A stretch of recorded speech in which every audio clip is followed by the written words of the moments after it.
What's up, guys? Welcome to Daily Dose of Reddit. This is your host, Zach, and today's subreddit is r/ProRevenge.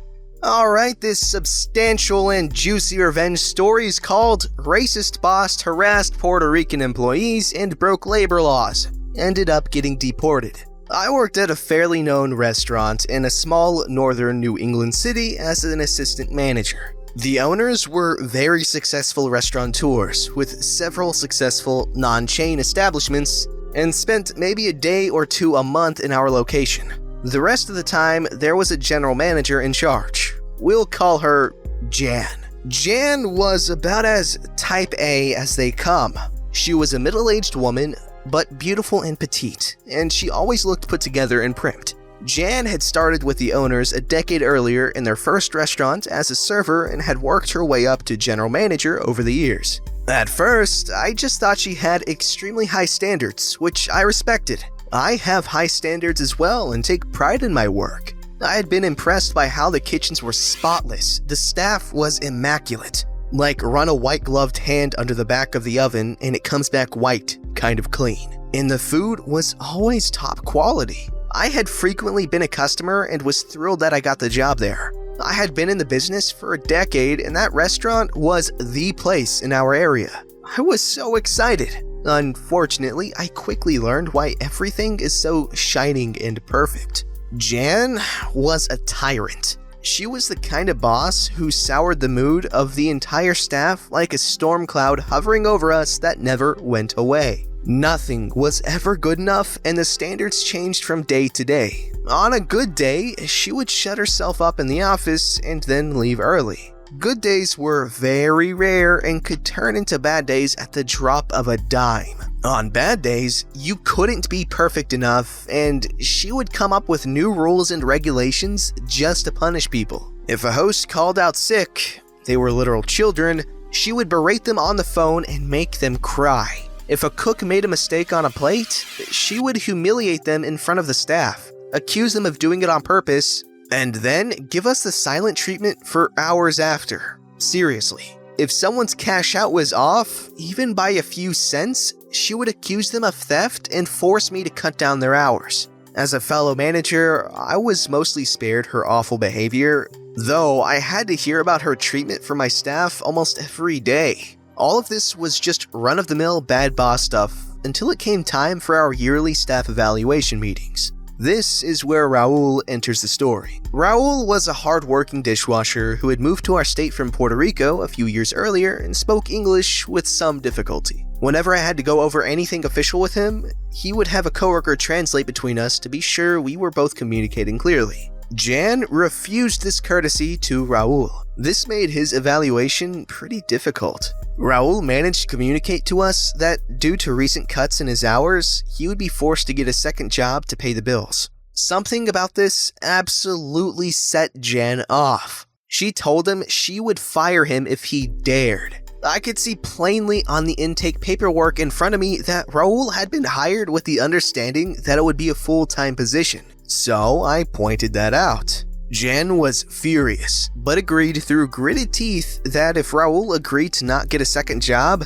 she would bump his hours up to at least 35 hours a week. It was stated as clear as day, and I documented it in my daily manager logbook. Work went on as usual after that, and I didn't think much of this meeting again for a few months. Another time, a while later, while filling out information for tax returns, Jan called me into the office. I could tell she had pulled the tiny room apart looking for something.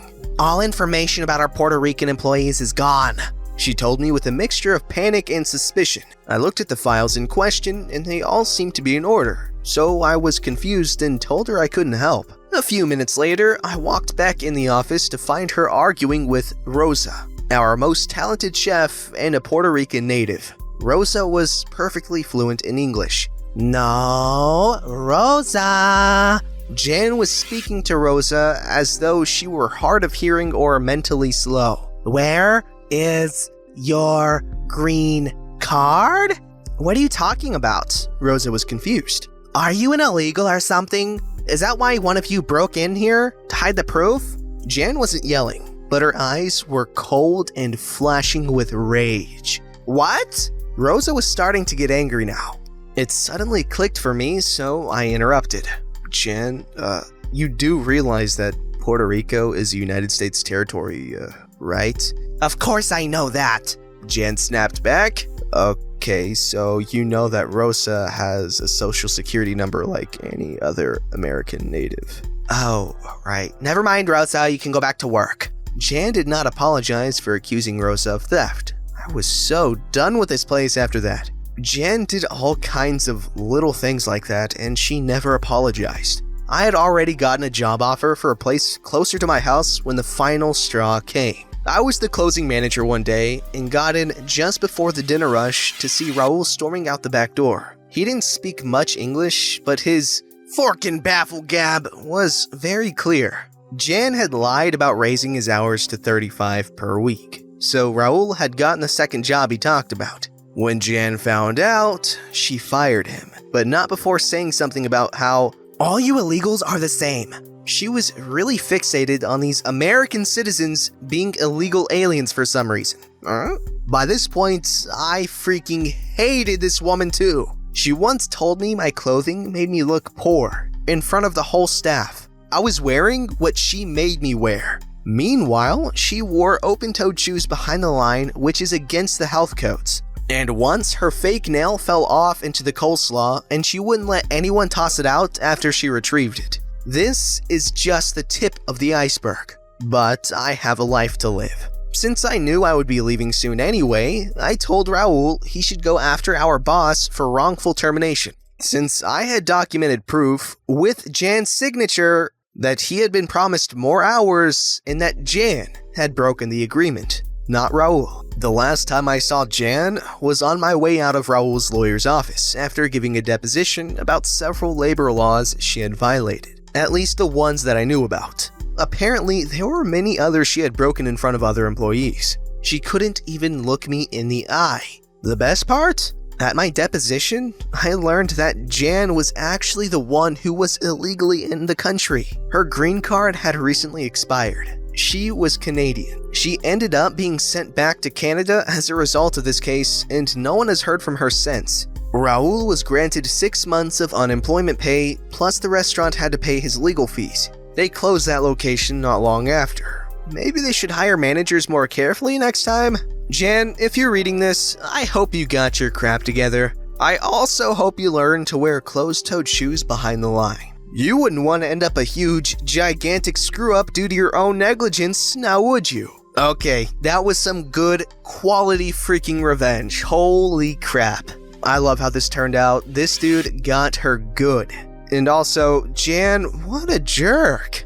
Alright guys, this Odyssey-length story's called Don't Pay on Time? Alright, let's play that game. I know this is long, I feel like it's worth it though. My significant other worked at a private school in South Korea, also known as Hagwon. Hagwon teaches all kinds of subjects, and this particular one taught English. They would hire native English teachers from around the world to come to Korea and teach English. Although I've never taught English in Korea, I've been in Korea long enough to be very familiar with the laws, practices, and heard numerous horror stories.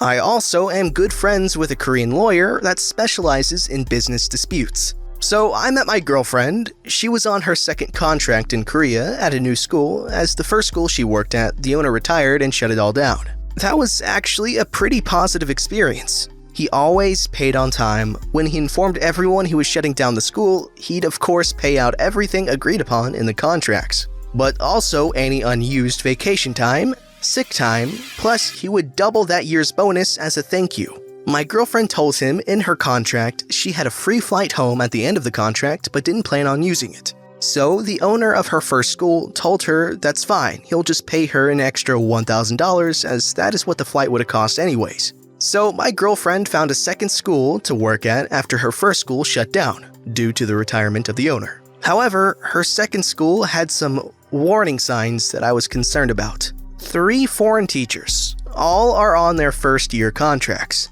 Typically, if a school is good, you'll get a few teachers who are willing to sign on to second, third, etc. year contracts. Not this case, which I felt was odd, especially for a school that had been around for years. The school had a pretty low student population count, just under 100. I've always heard you want about 50 students per teacher for cash flow, etc. reasons unless you're a high-end school. Also, apparently, payday was supposed to be between the 10th and 15th. They said in case of holiday or weekend. Oh well, not my business. This was still very early in our relationship. 2 months into our relationship, my girlfriend is annoyed. I find out her school has only paid half her salary and will be paying the other half in 1 week. This was a massive red sign to me. I gave my girlfriend advice what to do at this point. She ignored me and said, "They're just having a little cash flow issue. Some students haven't paid on time." Okay, whatever. 2 months later, we get invited to a dinner hosted by the owners, husband and wife. I got off work early and headed on over. Red sign number 2. Both husband and wife drove very, very nice cars. The wife had a Tesla and the husband had a very nice BMW 5 Series. Off we go to dinner. I get to dinner. My goal is to learn as much about my girlfriend's school's owners as possible, so I jump into pleasant conversation. More red signs to follow.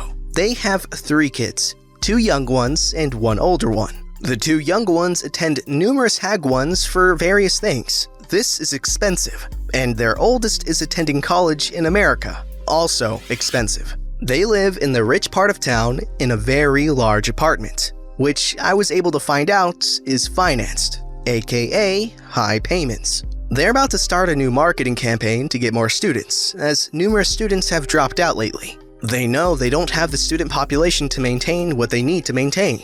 Red signs are going off in my head like this place is heading straight for a freaking cliff and everyone needs to jump ship now. Not enough students, owners have a ton of bills, they won't be staying in business long.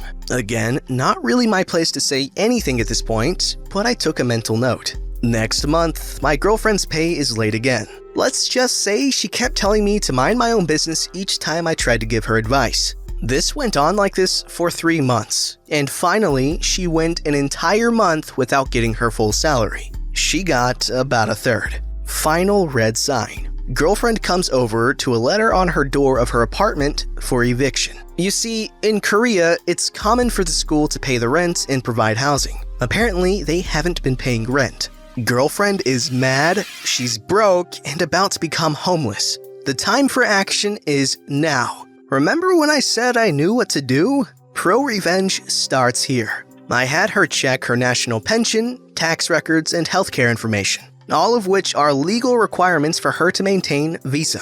Even though her school hasn't paid those things for months, she's required to pay them. I'm fuming. This school is royally screwing over my girlfriend, and that's not cool. My girlfriend is distraught because she's a very prideful woman that now has to ask her boyfriend, that's me, for help. I pull into the savings and pay up all her requirements and set up regular monthly payments to ensure that even if her school doesn't pay, which they haven't, she can maintain her visa. I then ask her a favor. I want to sit down with her co-teachers. Experience has taught me she's not the only one getting screwed over. However, do you know what the beautiful thing about this is? You see, the Korean government is sick and tired of schools bringing over foreign teachers and screwing them over. In the past, those teachers who have gotten screwed up have gone crawling to their respective embassies, oftentimes homeless, penniless, with nowhere to turn because their employer didn't have the resources to meet their contractual obligations, and many schools were getting shut down, especially on the 3rd complaint. I tell all her co-teachers to keep going to work. They have to maintain their visas, and I would get back with them in a day or so. I also am good friends with a Korean lawyer that specializes in business disputes. Remember that part? This lawyer and I go way back. I've known him for the better part of a decade. He helped me navigate my divorce, I gave him a couch to sleep on when he was going through his divorce, I once loaned him money, he paid me back, and we both really liked helping each other out. Now I'll spoil the fun for you. No, this lawyer, my friend, is not going to be suing the school. So I called up my friend and said, "Hey, I want to go drink some soju and talk to you about something and maybe hit you up for a favor?" He goes, "Sure thing." We go to our favorite barbecue place, start pounding back the soju as I explain the situation to him. He's getting madder and madder. He's upset because he feels like this is giving those foreigners a bad view of his country, and he hates Koreans that make Korea look bad. and I ask him to help file claims with the labor board, with the goals of getting them paid, getting them a letter of release so they can switch to D10 visas and find a better school, or leave Korea altogether if they choose, and getting the school shut down. Now, my friend wouldn't be suing the school as a government-appointed lawyer would be.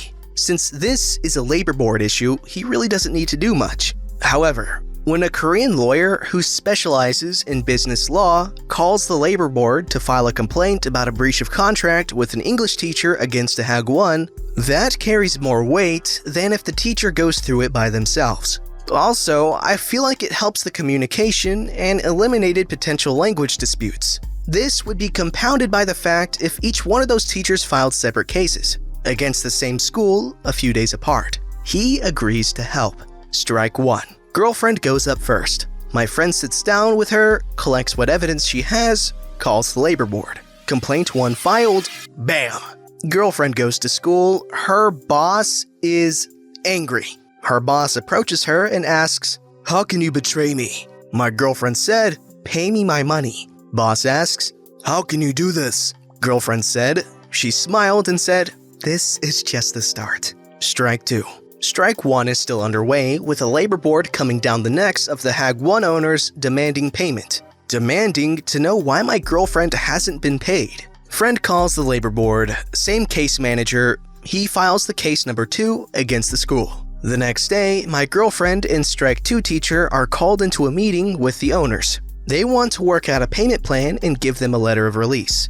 Girlfriend says, full payment of all money owed plus bonus for completion of contract prorated for months completed or no deal. The owner tells her that's not possible. Girlfriend says, that's fine, full payment or no deal. Strike 2.5.